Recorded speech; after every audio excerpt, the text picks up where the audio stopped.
This crafty scheme was not in Labour's manifesto. Even the Cabinet thinks this whole thing is a fantasy. The Secretary of State cannot even bring herself to tweet about it. Why does the Prime Minister keep handing her his steaming messes to scoop up?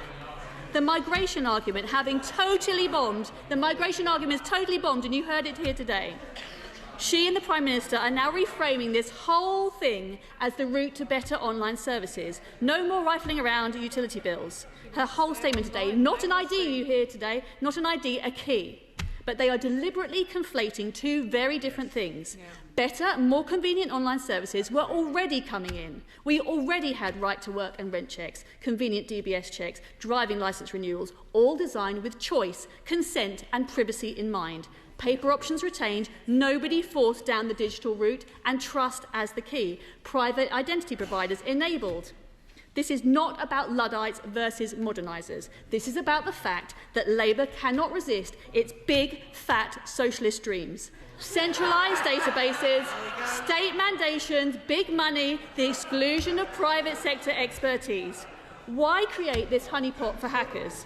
How much is this going to cost? And why should we trust Labour to be the verifier of someone's identity when during the Data Act's passage they would not even commit to recording someone's sex accurately? Let me be clear, Conservatives oppose mandatory digital identity. In principle, in practice. If we believed it was necessary, we'd have introduced it in government, but we chose not to because you can deliver better online services without resorting to a costly, controlling, complex and risky system. This is a cynical distraction from a desperate Prime Minister. He wants people to believe mandatory ID will fix his migration mess, but it will not. Channel crossings will continue until he introduces a real deterrent, but he hasn't got the guts to take on the lawfare industry that made him.